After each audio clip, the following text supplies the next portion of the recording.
What's going on, everybody? This is Black Men Sundays. I'm your host, Corie Murray, and we're talking about generational wealth, we're talking about finance, and we're talking about business. It's a Black Man Sunday. Time to put all childish things away. I refuse to be the man I was yesterday. Gotta put my best foot forward and elevate. And before we introduce today's guest, my man Eric from Huntsville, Alabama, who do you have for our Black Men Sunday Spotlight? Hey, thank you so much, Corey. Today's Spotlight, we're going to recognize a young lady who made music history back in the 1979. And her name is Sylvia Robinson. Now, what's special about Sylvia Robinson? She assembled this rap group, in the studio to record what has become the most commercial, successful rap record, the Sugar Hill Gang, Rapper's Delight, which was a huge hit, crossing over to R&B Hot 100 charts, selling over 100 million copies. Her label, Sugar Hill Records, was a major creative force in those early years, and she produced records such as The Message by Grandmaster Flash and The Furious Five, and pioneer acts like the Funky 4+1. Now, Robinson was hardly new to the music industry when she formed Sugar Hill Records with her husband, Joe Robinson. She was a successful singer, songwriter, and producer, even if she wasn't always credited for her work. Hip-hop cemented Robinson's place in music history, while her pioneering work elevated the genre and helped to kick off hip-hop's global rise. That's my spotlight for today. Miss Sylvia Robinson, Sugar Hill Records. Those who are old school like me, remember that. Some of you young cats will probably know it too. So that's my spotlight for today. Now back to you, Corey. Let's go on and introduce today's guest, man. We got AJ Vassar on the show. This brother's in Medellin, Colombia, living good over there. But we're going to take it back. This brother is the eldest of 8 children from a single parent household from a small town in Illinois.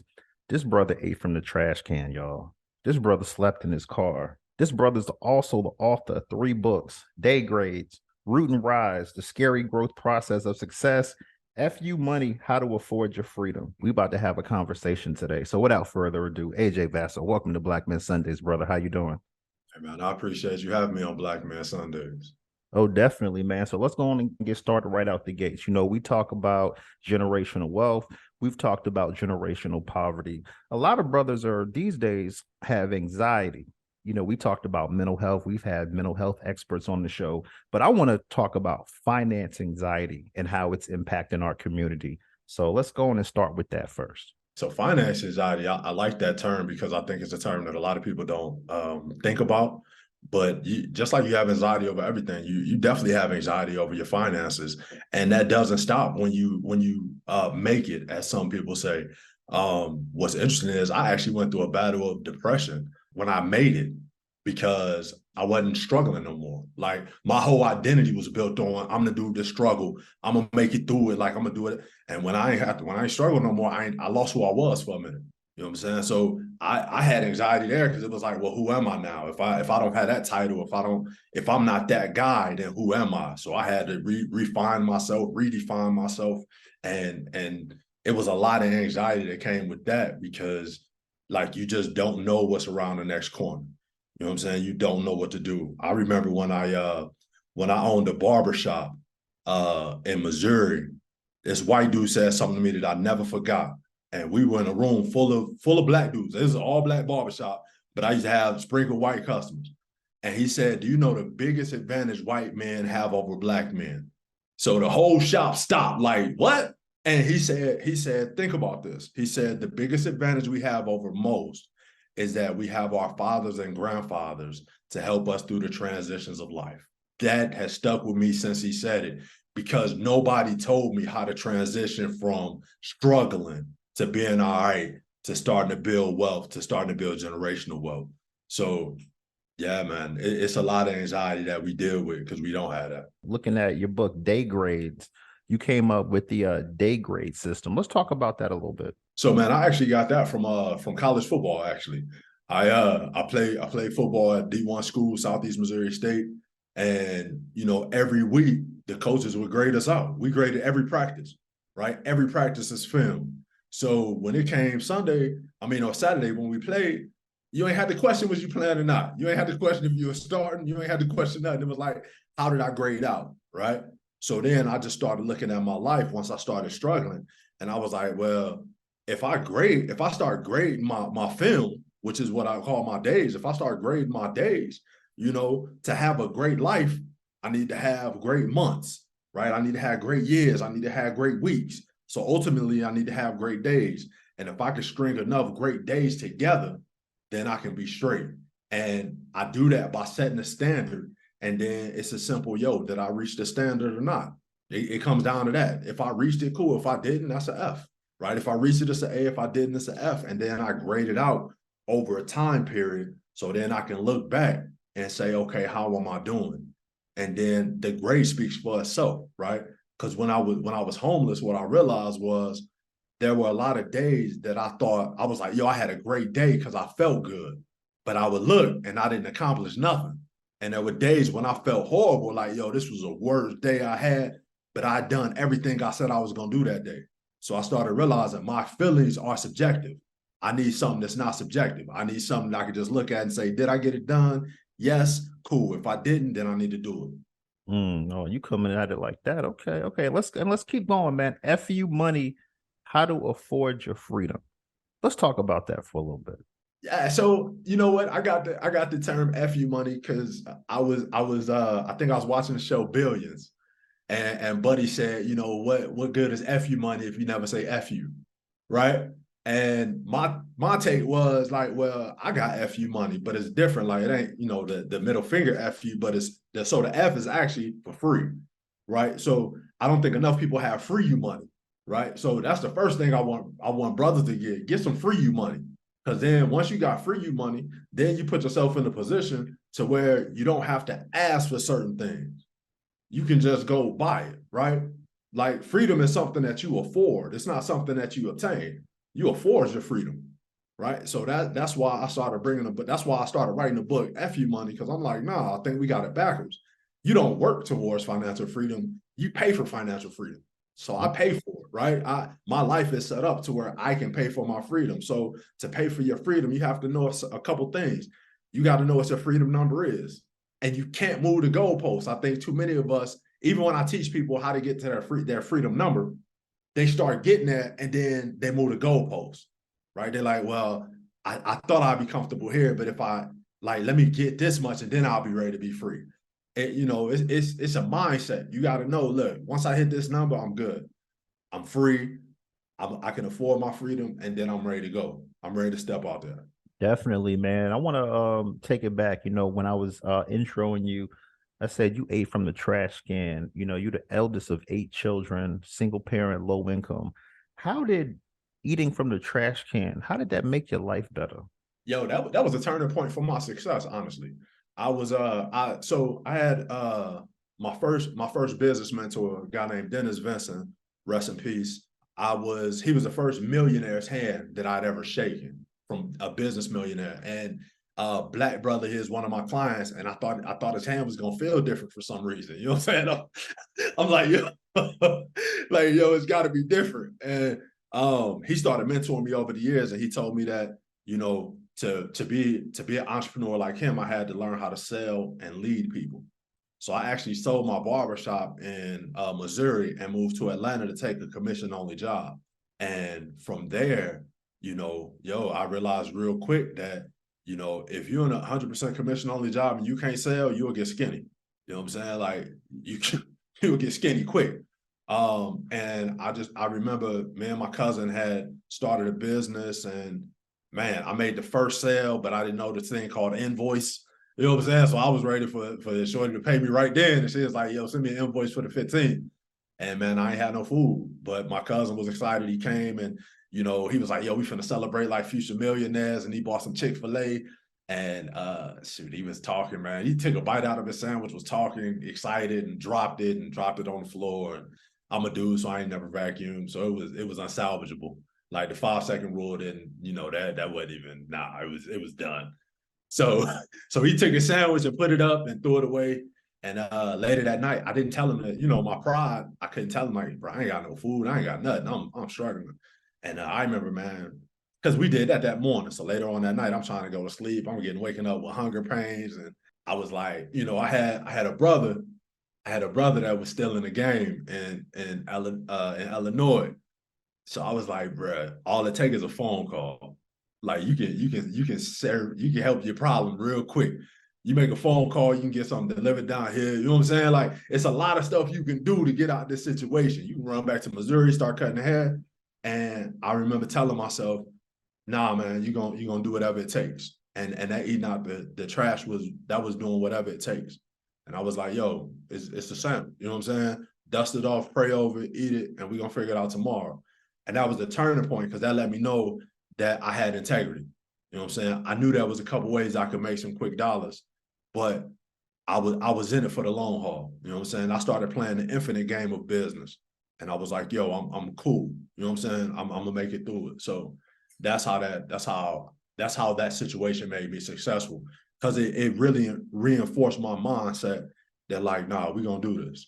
Wow, man, that's crazy, man. That is awesome, man. Because I never told nobody this story, but I know when I used to live in Tampa, I used to date somebody where her brother slept in his car and did that. And then, you know, I was at her house so much, I just said you could stay at my apartment, you know.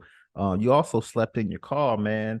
Then years later, you out here giving cars away. Let's talk about that, man. So the first time I had to sleep in my car was Easter Sunday, 2014. I'll never forget it because you know if you go to a black church, everybody hype. They go in on Easter. I'm the only dude in Easter Sunday like, yo, what am I gonna do? Yo, like, God, you gotta come through. Like, bro, what's up? And I remember that night, man, being under a light pole in Atlanta, and I had another mentor in Atlanta. His name is Sam Shepard. I always said I'll announce Sam and Dennis whenever I'm telling my story, man, because I told Sam he's the number one black income earner in Primerica, right? At the time, Sam was making $140,000 a month. So I remember telling Sam I was going to be homeless, and I was like, yo, I'm gonna move back to Texas with my mom, and I'll come back when I get on my feet. And Sam was like, no, you're not. He said, no woman wants a man that runs to his mom when times get hard. So you're not gonna start that habit now. He said, and you'll learn more from your car than you ever will running from your problems. And then he changed my life. He said, I got a safe parking lot you can sleep in. So I'm thinking when he told me I wasn't, I thought Sam was finna, you know what I'm saying? Like, bro, you make 140,000 a month. I thought he was gonna throw me 10 bands, like, yo, when you get on your feet, you know what I'm saying? Hit me back. Nah. He said, yo, I got a safe parking lot you can sleep in. And that taught me tough love, man. And I'll forever be appreciative to him for that. We've had a brother and a sister that live in Medellin, Colombia, you know, and I asked them, I was like, I didn't even know black people was out there. And Ron, he said, black people, he said, it's a lot of black successful people out here. He said, it's such a nice area that there's an amusement park in the mall. He said, he said, it's not in the parking lot, it's actually in the mall. So my question for you is, how does living internationally create a competitive advantage for a business person? The best way I can explain this is that I can afford my mistakes. And in the US, because it is so competitive, it's very hard to step out and do some stuff if you're not backed by investors, if you don't have family members that can hold you down. You know what I'm saying? Like, it's very hard to make a mistake. It takes us so long to recover as a community if we make a mistake. Here, I can afford mistakes, right? I just made one recently. I'm starting a kind of a pseudo call center here, and I had a girl send me some referrals, and I was like, yo, I'm gonna give you referral fees. And I just paid her referral fees, right, before they even got started, and then they weren't able to start. If I would have did that in the US, I'd be hurting like, yo, I ain't got it. You know what I'm saying? It's like so many things that could have happened by me needing that money, and by me being down here, man, I'm good. I'm just like, all right, cool, right? I learned next time. So now I'll give you the referral fee after they on for 90 days, right? Or whatever. But I can afford my mistakes. I have the room to make mistakes here. And down here, ain't nobody tripping if you got a BMW, or, you know what I'm saying? You don't get judged off of stuff that we get judged back at home for, man. Like the stuff, yeah, right. People want to know what square footage is your crib and what you drive and what like we don't go about that down here. Nobody cares. How did you get to Medellin? Because as I asked our other guests, when I think of Medellin, I think of the cartels. I think of people standing out with the guns, the M16s, military all day. I'm sitting here like I don't even want to visit there. But after hearing Ron and hearing Angela and now talking to you, it's kind of like I think it's some place I'd want to go. Obviously, if I come, I'm gonna call one of y'all up as well. But how did you get to Medellin, and what was enticing that you said I'm gonna want to live here? Man, that's interesting. In 2017, I made the decision I was going to leave the U.S. And it was after I had a speaking engagement in Trinidad and Tobago. And man, I seen poverty, right? Which is why I just say I grew up unfortunate. I don't say I grew up in poverty no more, because I seen real poverty. And what stunned me is that they were happier than we were. Like I couldn't believe how happy they were, right? And they had nothing, and we have everything in the U.S. and we miserable. And I was like, yo, I don't want to live like this no more. So in 2017, I made a decision I was going to leave. I started telling, people in my inner circle, like, yo, I'm leaving the States. I don't know where I'm going, but I'm leaving. And a girl I was actually talking to at the time told me, she was like, yo, I got this video and I think you should check it out. And it was about Medellin, Colombia. And I looked at the video. It was a Black dude on there talking about his experience here. And I checked it out and I started researching it, and I was sold by the weather. So it was like, the weather stays between 60 and 80 degrees all year round. And I'm like, word? So the crazy part about Medellin is I never visited before I moved. I never visited. I didn't know one person here. I just got my stuff and I was like, I'm out. And if I don't like it, I'll leave in 6 months. That was my thought process. I'm free enough to do that now. You know what I'm saying?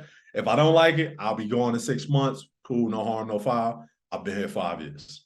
Okay. And for brothers that like me that's never been overseas, like I told the guests when we were talking to Starter last week, I said, I know brothers in New York and Brooklyn, never been to the Times Square. In Orlando, I live in Orlando. I know brothers never been to Disney World. But explain Medellin, Colombia for the brothers that's never been there. I mean, like I said, we see what we see on TV. So can you just debunk some of the myths? Yeah, and it's like this. You have to realize that media has a job. Media has a job to get your attention, right? And they're not going to get your attention telling you that it's sunshines and rainbows. And just so you understand the significance of it, every time I tell people here that I'm going home, they tell me not to get shot. They're like, yo, I hope you don't I hope you don't end up in a mass murder, right? Or a mass shooting, right? Because that's what they see down here. So they don't realize, like, when I tell them I'm going to visit my sister in Melbourne, Florida, right? If a shooting happened in Denver, they don't understand the distance. They just like, yo, I hope your sister's safe. And it's like that. So people think about Colombia. Colombia is a country, like the US is a country, right? So things that happen here, I don't see that, right? And I'm not saying bad things don't happen in Medellin, right? Everybody has their crime. But the majority of the stuff that we're being showed and told in the US, yeah, it's happening in Colombia, but it's far away from you, right? You're talking about guerrillas and, in the jungles and they doing their thing. And like, I don't see none of that, right? But the thing that I have to remind people is, yo, any big city that you in, you have cartel there. You have, bro, if y'all got weed, if y'all got coke, if y'all got fentanyl problems, it's cartel there, right? You just don't know who they are. Just like I'm sure I've met some cartel. I don't know who they are because the cartel typically don't get their hands dirty, right? So it ain't the cartel that I'm ever worried about. And down here, I actually like it better. And I hope this comes across correctly, but they still have organized crime here, right? So you don't have a lot of random crime. Like somebody has to answer to somebody else. And I like that. Right? I don't like in the hood that you can just come up to me and shoot me and there's no consequences. You have nobody to answer to. Like down here, they still, it's like back in the day when you had to ask Bumpy Johnson, could you go do something on somebody's block and he gives you the yes or no. It's still kind of like that down here. You don't go willy-nilly by yourself. That's not how they do it. We talk about freedom all the time. You have daily mindset practices that help achieve freedom. Can you share some of those with us? Yeah, so I'm gonna try to do this without nerding out, right?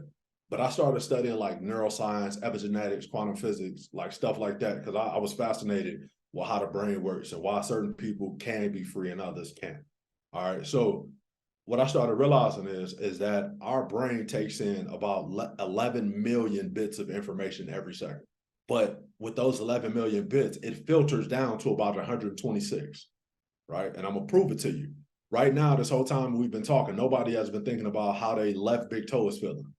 But now that I said it, you're probably thinking about your left big toe, right? Somebody probably even wiggled it, right?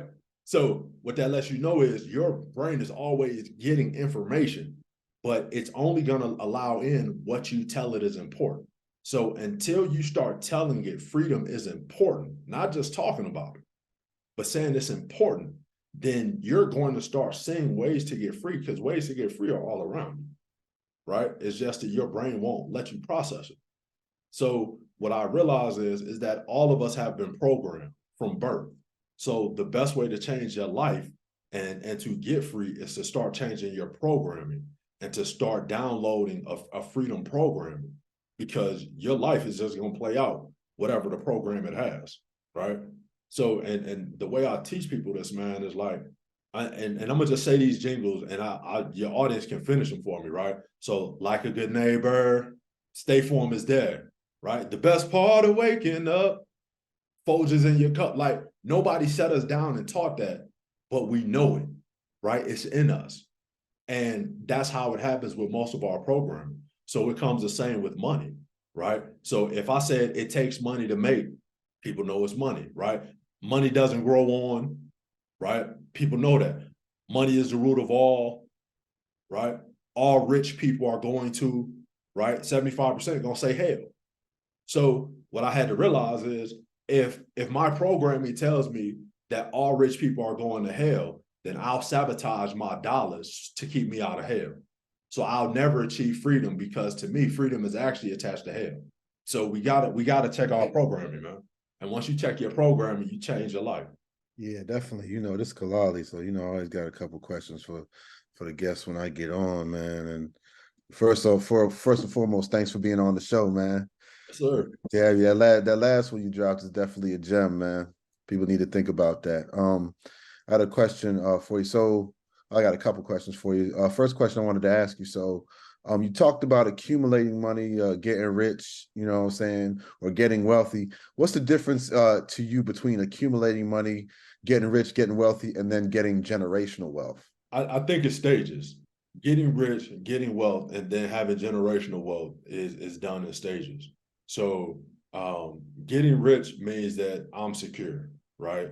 And like I have this thing called a rich number that I teach people how to get, because rich is almost really just a feeling, man. Like it's a feeling. So, and most people don't know what to attach that feeling to. So if what the exercise I've done with people, most people rich number ain't even $1 million. It's not $1 million, right? Because if they get a certain number, they'll feel rich because they haven't had that amount of money before, right? So it's a feeling. Wealth is when I no longer have to worry about the money coming in. I no longer have to worry about the cash flow, right? Rich means I'm still going out to get it. I got to go get it. Wealth is my cash flow is taking care of itself. Generational wealth means when I die, the cash flow still takes care of itself. So to me, that's the difference. Is if I die, is the cash flow going to take care of itself? If the cash flow takes care of itself, it's generational, because then I can pass it down, right? I can have it in a trust. I can do a lot of things to make sure that money continues to come in. But that's my definition. Well, no, that's good. I like that. So you talk about what you're saying is, like you said, rich is still you still on the grind as far as your money is concerned. Wealthy is your money is taking care of itself, and you don't really have to worry about that. So you can focus on other things. And then generational wealth is you can take that wealth that you have, because it's taking care of itself so well. You take that wealth that you have and pass it on to generations, and have that money take care of other generations, so that they don't have to really worry about the money and can worry about other things or focus on other things. 100%. So be it that it's life insurance, be it that it's in a trust, be it that it's in a business that pays you dividends. I mean, there are so many ways to create generational wealth. You just have to and you can do tests to see if you have generational wealth. Stop managing your money. See if it comes in or not. Right? This month, let it flow to somebody else without you touching it. Right? I mean, it's a couple things you can do. Do you have somebody in place that watches the money for you, that directs the money, right? And businesses, I believe they call them controllers. Like, do you have a controller that's passing the money around to make sure no matter what happens to me, this is still going to be taken care of? And once you have that, man, then you got generational wealth. So yeah, that shoot, those are good objectives to aim for. So here's a follow-up question, which might just be an overlap of the same question, but I'm gonna ask it anyway. How do you define freedom in general, or if that's too broad, what are the tools that you use to help other people decide what freedom looks like for them? So you talked about the freedom number. Are there other tools that you use to help people decide what freedom looks like for them? Yeah, I'm glad you asked that question because freedom is different for everybody, man. You know what I'm saying? Like for me, freedom was moving out of the US. Other people, you don't have to move out of the US. I know people that are free in their jobs. You know what I'm saying? Because at any time, their job can be taken away from them and it don't matter. It's not going to affect their livelihood, right? So freedom to me is when I'm in control. That's all freedom means to me. It means I'm in control, right? So I know and I don't know if you all got jobs, but you know, I hate this entrepreneur thing where, you know, people try to bash people with jobs. I don't like that, right? My thing is, even as an entrepreneur myself, I realize the only difference between me and somebody that works for someone is you have one boss, I have a lot of bosses. So, but you can do that while you work for somebody.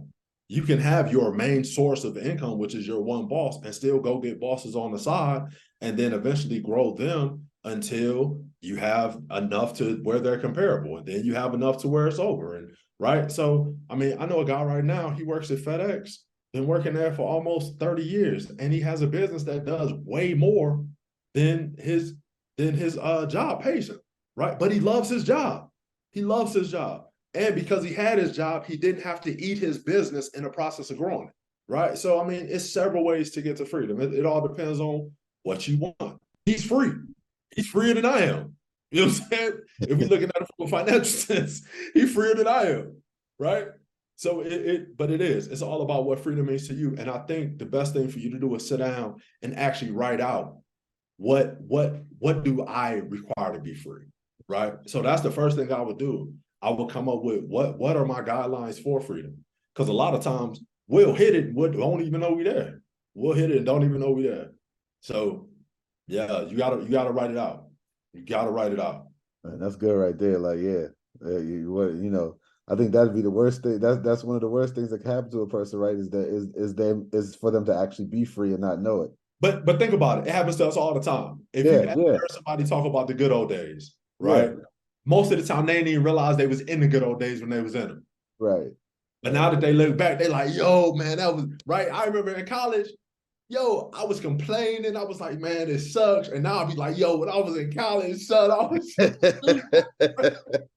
you don't even realize you're there until you have it written so you can say, yo, I did reach this. Yeah.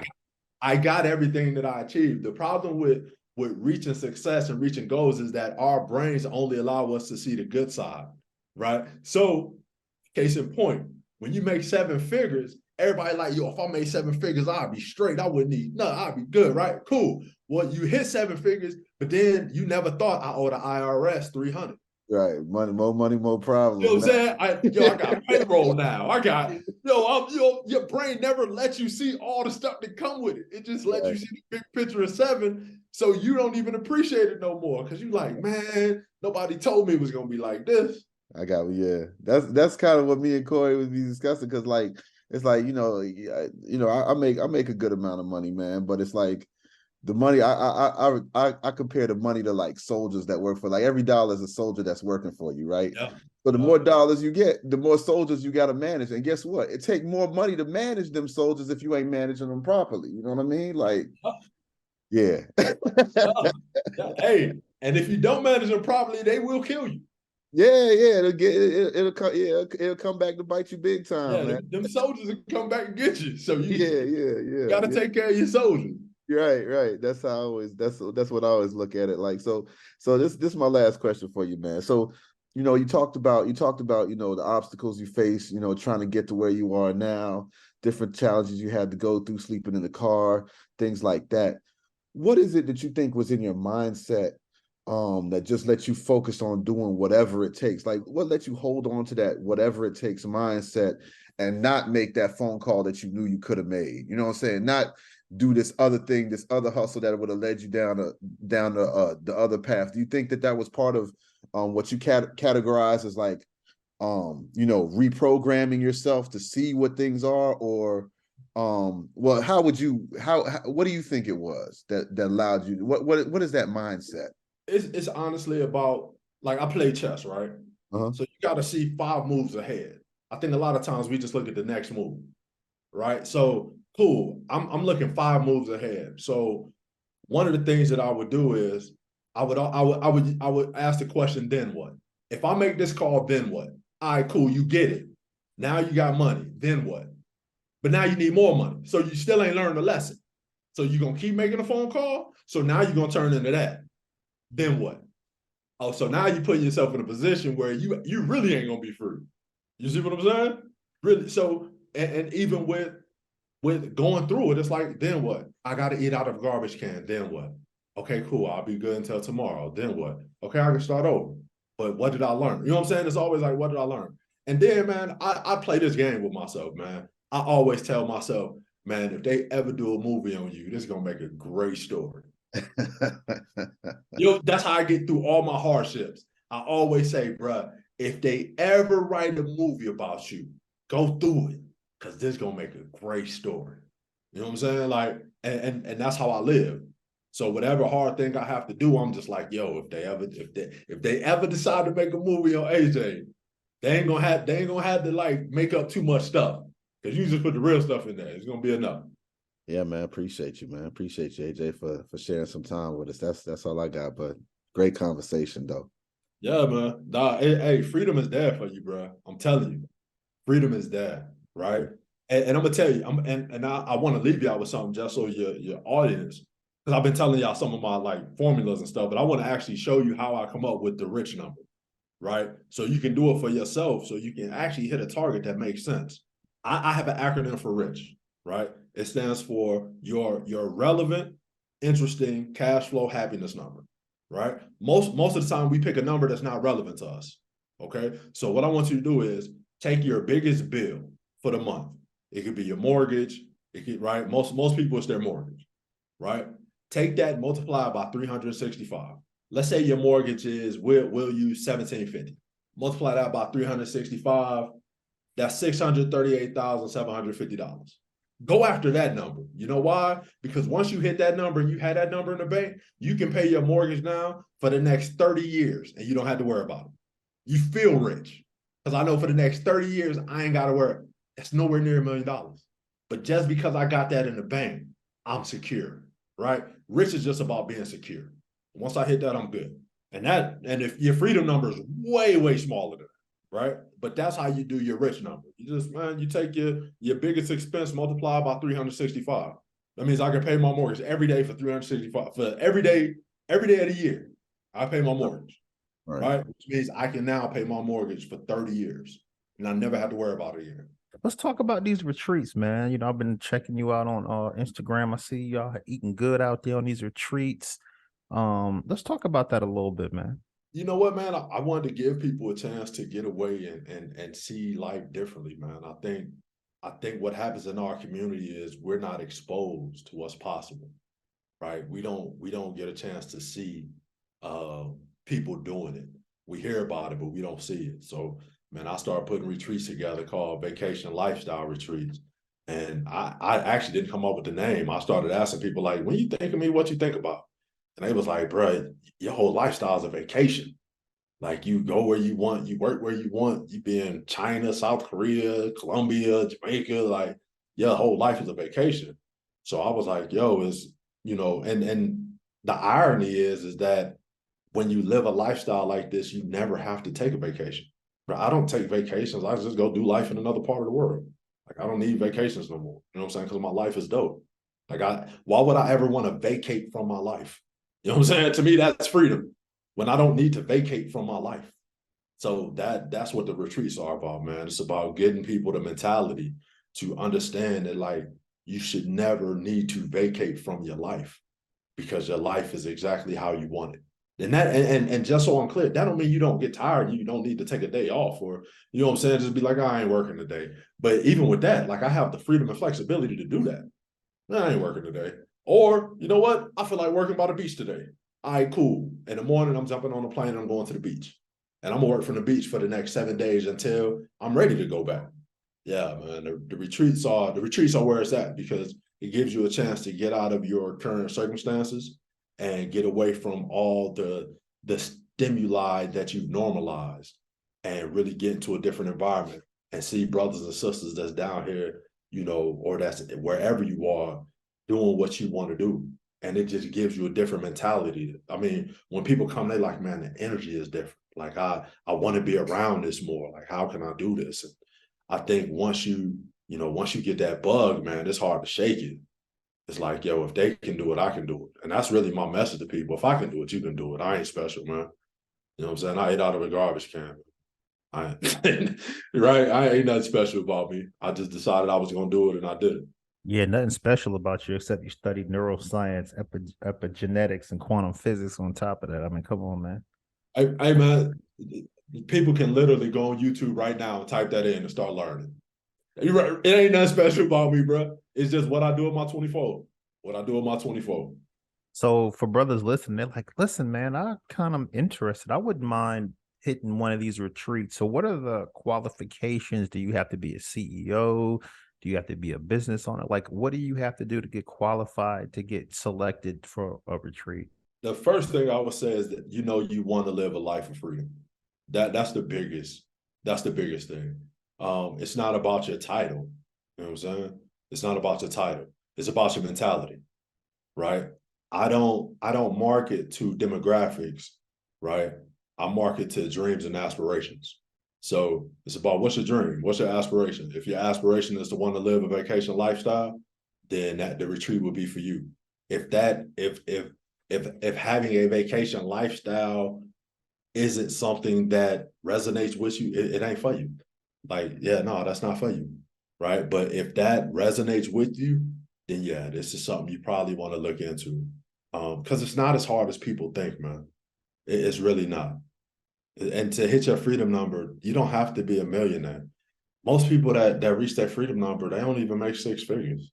Like, once they're into freedom, they get to 6 figures because it's a lot easier, right? But like, nah, man, we make it harder than what it is. I don't know why we do that as humans. Like, we think the process has to be hard. It doesn't. From a financial tip perspective, you know, I'm a brother. I'm not saying me, but I'm saying there's brothers out there making 20, 30,000 a year with the cost of inflation, and rent and everything is high. How can you build generational wealth and you're making under $30,000? Cut your TV off. Cut the TV off. I had a mentor tell me, he said, if you ain't making $10,000 a month, you can't afford to watch TV. Cut the TV off. Like, real talk. People, so the year that I left, and I'm gonna give y'all a rundown just so people understand, like, I lived this. This ain't something that, like, I'm just saying. In 2017, I left the US in 2018. In 2017, I was making $90,000 at my corporate job. I was driving for Lyft. I was trading. I was selling books. I was renting my car on Turo on the weekends. I had an Airbnb, right? Like, I was hustling, man. I ain't had time to watch TV. I had to get somewhere. I had a freedom number and I had a freedom date. I had to get somewhere. You know what I'm saying? So, and it used to piss me off because I started realizing everybody I'm watching on TV doing better than me financially. I don't like that. So I can't do that. I can't watch you do better than me. So then I started making NFL Sundays was a new financial lesson. That's what NFL stood for me. New financial lesson Sundays. I need to at least be making what the minimum player in the league is making. to be able to watch it again. You know what I'm saying? Like that was my mindset. So yeah, man, cut the TV off. Go get it. And also, you do any day trading? You do any stocks? So I used to. I mean, I was getting murdered in this. I was getting murdered in the day trading game. Now I hire people to do it for me. You know, they've been doing good so far, so hopefully that continues. But you know, even if I lose it, I'm in a position to lose it, right? I would always tell people never put yourself in a position where you can't. If you can't lose it, don't do it. If you can't lose it, don't do it, right? I didn't start off day trading, right? And just to be clear, I've lost more money day trading than I've made, but I was doing everything else too to make up for that, right? So I don't want people to think like, oh, day trading is the answer. It wasn't my answer. My answer was not being lazy, driving for Lyft, even though I was making almost $100,000, making money. And when I started that job, I started that job in 2015, and I was making $15 an hour. In 13 months, I was at 90,000 because I was hustling. I treated it like it was my business. You know what I'm saying? And the owner recognized that. So, you know, put yourself in a position, man, you got 24. What you gonna do with it? You got 24. We gotta stop being comfortable. And when you do make the money, don't give it away so fast.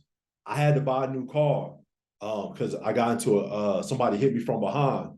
And when I went to the car dealership and they saw how much money I made, first thing they did was take me over to the Mercedes and the Benz lot. And I was like, nah, where that Nissan Altima? And I got clowned at by a couple people at work because I got an Altima instead of a car that I could afford. But I had a plan. I wasn't trying to impress nobody. So that's another thing. Like when you start making money, don't automatically give it away. Okay, and also, you know, 'cause I know you're a businessman, but let's talk properties. You own properties, things of that sort? No, not right now. Right now my focus has been building my business. I let go of the Airbnb when I left Atlanta.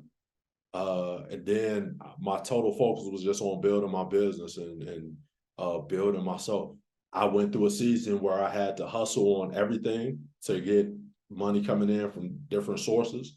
But now I'm in a position where I can leverage my business. So that's my focus right now, is just leveraging that. You know, those things allow me to be in a position to give away 6 cars, right? But now I'm on something different. So let's talk about educate and elevate, what that means to you. So that's how I sell, right? So as an entrepreneur, remember this. My mentor, Dennis Benson, told me, entrepreneur ain't nothing but a fancy word for salesman. That's all it is, right? So you want to make sure that when you're selling, the way people don't feel like, oh, you coming across as a pushy salesperson, is for me to educate you. But because if I educate you, I'm giving you value. So I do my part. My part is in the education. Your part is in the elevation, right? So even now, with the retreat, all I did was educate y'all on what I did.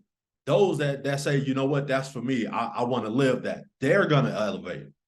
So I do my job, and then what it does is it takes all the pressure off of me when it comes to selling, because my job is just to educate you on why you need it, what it does, what it's going to do for you, how your future is going to be different, right? But then it's your job to elevate. So I take all the pressure off myself, which means I never come off as pushy, because, right, if you elevate or not, that's a personal decision. I can't help you with that, right? But I'm going to do my best to educate you the best I can. Gotcha. And let's go back to what I started with, finance anxiety. For brothers listening and sisters listening, they saying, well, listen, man, you're making over 100,000 a year. You're not going to have finance anxiety because I'm making 20, 30,000 a year. Bills are tight. So how can someone that's making 20 or 30,000 a year, how can they not have finance anxiety?